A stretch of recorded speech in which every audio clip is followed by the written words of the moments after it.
സുഗമോ ദേവി സീരിയലിൻ്റെ ഏറ്റവും പുതിയ പ്രൊമോ റിവ്യൂയിലേക്ക് എല്ലാ കൂട്ടുകാർക്കും സ്വാഗതം.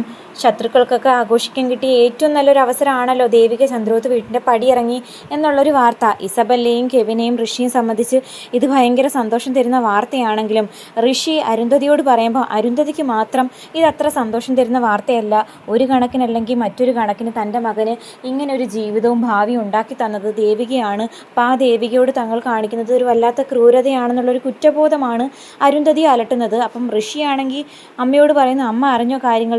എന്താ മോനെ, ആരുടെ കാര്യമാണ് നീ പറയുന്നത് എന്ന് അരുന്ധതി ചോദിക്കുന്ന സമയത്ത് ചന്ദ്രോത്ത് വീട്ടുകാരുടെ കാര്യം തന്നെയാണ്. അമ്മ അറിഞ്ഞ അമ്മയ്ക്ക് ഒരുപാട് സന്തോഷമാകും.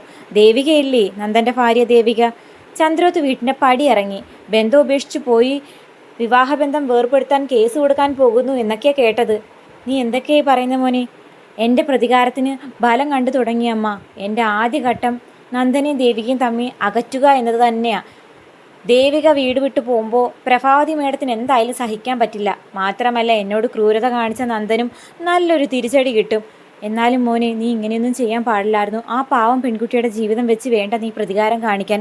ഒന്നുമില്ലെങ്കിൽ നിൻ്റെ ജീവിതം ഈ പഴയ രൂപത്തിലാക്കി തന്നത് ദേവികയാണെന്നുള്ള കാര്യം മറക്കരുത്. ആര് പറഞ്ഞ്?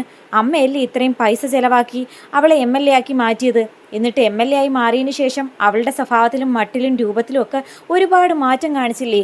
അത് അമ്മയ്ക്ക് തന്നെ ഫീൽ ചെയ്ത് വിഷമായതെന്ന് പറയുകയും ചെയ്തിരുന്നല്ലോ മോനെ. അത് ആ ഒരു സാഹചര്യം കൊണ്ട് ദേവികയുടെ ഭർത്താവിൻ്റെ അമ്മയും അച്ഛനെയും നമ്മൾ കൊല്ലാൻ ശ്രമിക്കുന്നു എന്ന് അറിഞ്ഞു കഴിഞ്ഞാൽ ഏതൊരു പെൺകുട്ടിയായി കഴിഞ്ഞാലും അങ്ങനെയൊക്കെ തന്നെയല്ലേ പെരുമാറൂ.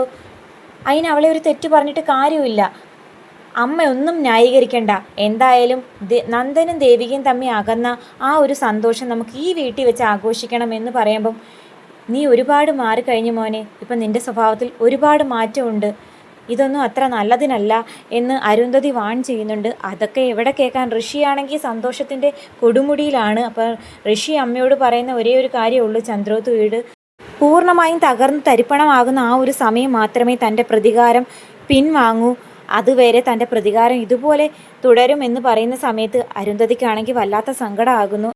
പ്രഭാവതിയോട് തീരാത്ത പകയും വിരോധവും അരുന്ധതിക്കുണ്ടെങ്കിലും ഇപ്പോൾ അത് മനസ്സിൽ നിന്ന് അല്പം ഒന്ന് കുറഞ്ഞു വരുന്നുണ്ട്. ക്ഷേത്രത്തിൽ വയ്യാതിരുന്ന അരുന്ധതിയെ വീട്ടിലെത്തിച്ചു. മാത്രമല്ല അവരുടെ വീട്ടിന് തങ്ങളുടെ വീടിനോട് ചെയ്ത എല്ലാ ക്രൂരതയ്ക്കും തിരിച്ചടി തൻ്റെ മകനായിട്ട് കൊടുത്തു കഴിഞ്ഞു. ഇതോടെ നിർത്തുക എന്നൊരുദ്ദേശം മാത്രമേ അരുന്ധതിയുടെ മനസ്സിലുള്ളൂ. ഒരു പാവം പെൺകുട്ടിയുടെ ജീവിതം തകർത്ത് അത് സന്തോഷം കണ്ടെത്താൻ വേണ്ടിയിട്ടുള്ള ദുഷ്ടതയൊന്നും അരുന്ധതിയുടെ മനസ്സിനെ സംബന്ധിച്ചില്ല. പക്ഷേ ഋഷിയെ സംബന്ധിച്ചാണെങ്കിൽ ബെല്ല കെവിൻ കൂട്ടുകെട്ട് മനസ്സിൽ വിരോധം കൂട്ടി കൊടുക്കുന്നതേ ഉള്ളൂ അവർ. അതുകൊണ്ട് തന്നെ താൻ ചെയ്യുന്നതൊക്കെയാണ് ശരി എന്നുള്ളൊരു തോന്നലാണ് ഋഷിയെ സന്തോഷിപ്പിക്കുന്നത്. അതേസമയം നന്ദനാണെങ്കിൽ ബെല്ലയെയും കെവിനെയും ഒക്കെ കാണാൻ വരുന്നുണ്ട്.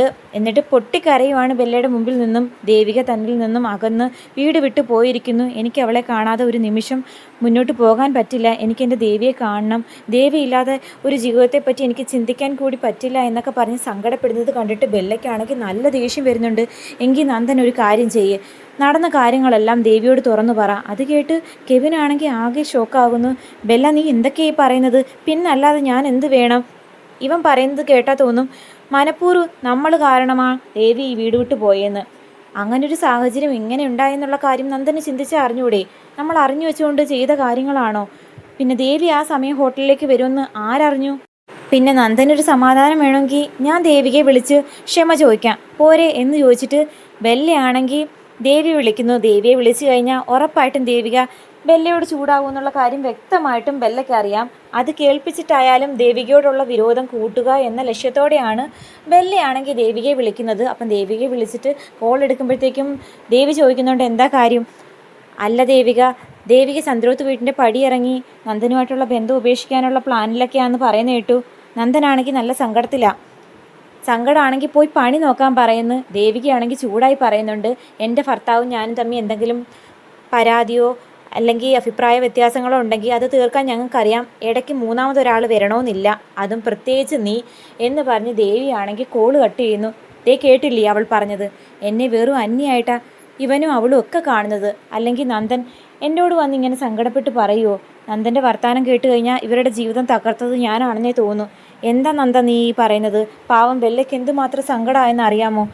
നിനക്കും കൂടി വേണ്ടിയിട്ടല്ലേ പാവം ബെല്ല ഇതിനെല്ലാം മുന്നിട്ട് നിന്നത്. ഇതിൻ്റെയൊക്കെ പിന്നിലുണ്ടാകുന്ന മാനക്കേട് അവളെയും ബാധിക്കുന്നില്ലേ? നീ എന്തുകൊണ്ട് അങ്ങനെ ചിന്തിക്കുന്നില്ല എന്ന് പറയുമ്പം സോറി ബെല്ല, എനിക്കറിയാം എനിക്ക് വേണ്ടിയിട്ട് നീ ഒരുപാട് ബുദ്ധിമുട്ടിയിട്ടുണ്ടെന്ന്. പക്ഷേ അതല്ല, എൻ്റെ ജീവിതം തകർന്നതിൻ്റെ വിഷമത്തിന് ഞാൻ പറഞ്ഞു പോയതാ എന്ന് പറയുമ്പം എനിക്ക് നന്ദൻ്റെ ഫീലിങ്സ് മനസ്സിലാകും. പക്ഷേ നന്ദൻ ഒരു കാര്യം മറക്കണ്ട, എനിക്ക് നന്ദനെ ഒരുപാട് ഇഷ്ടമാണ്. നന്ദൻ്റെ സങ്കടം കാണാൻ വേണ്ടി ഞാനൊരു കാര്യവും മനഃപൂർവ്വം ചെയ്യില്ല എന്ന കാര്യം മാത്രം മനസ്സിലാക്കിയാൽ മതി എന്ന് പറയുമ്പോൾ ആലോചിച്ച് നിൽക്കുന്ന നന്ദനെ കാണിക്കുന്നുണ്ട്. അപ്പം ദേവികയാണെങ്കിൽ എടുത്തിരിക്കുന്ന തീരുമാനം ഉറച്ചതാണ്. നന്ദനാണെങ്കിൽ ദേവിക പോയ ആ നിമിഷം മുതൽ ഋഷിയെ കൊന്നതിന് ശേഷം ഋഷിയുടെ ആത്മാവ് തന്നെ പിന്തുടർന്ന് ശല്യം ചെയ്യുന്നു എന്നുള്ള രൂപത്തിൽ സങ്കടപ്പെട്ട് നടന്നിരുന്നില്ലേ, അതുപോലൊരു മാനസികാവസ്ഥയിലൂടെയാണ് ഇപ്പോൾ കടന്നു പോയിക്കൊണ്ടിരിക്കുന്നത്. ഫയൽ മോഷ്ടിച്ച് വീട്ടുകാർക്ക് മൊത്തം വിഷമം ഉണ്ടാക്കി ആ ഒരു സമയത്ത് പോലും നന്ദൻ തെറ്റുതിരുത്തി ആ ഫയൽ തിരികെ കൊടുക്കണമെന്ന് ഒരു തവണ പോലും ബെല്ലയോടും കെവിനോടും ആവശ്യപ്പെട്ടിട്ടില്ലായിരുന്നു. അവർ പറഞ്ഞതിൻ്റെ പേരിലാണ് ഫയൽ തിരികെ കൊടുത്തത് പോലും. അന്നേരമൊക്കെ അവരെ വിഷമിപ്പിച്ചപ്പോൾ ഇങ്ങനൊരു തിരിച്ചടി ദേവിയുടെ ഭാഗത്തു നിന്നുണ്ടാവുമെന്ന് സ്വപ്നത്തിൽ പോലും പ്രതീക്ഷിച്ചില്ല. ദേവിക പോയപ്പോഴാണ് താൻ ചെയ്ത തെറ്റിൻ്റെ ആഴം ഒരല്പമെങ്കിലും മനസ്സിലായി തുടങ്ങിയത്. ഇനി ദേവിക തിരിച്ചു വരുന്നത് വരെ നന്ദൻ്റെ വിഷമം ഇതുപോലെ തന്നെ മുന്നോട്ട് പോകുമെന്ന് തോന്നുന്നു.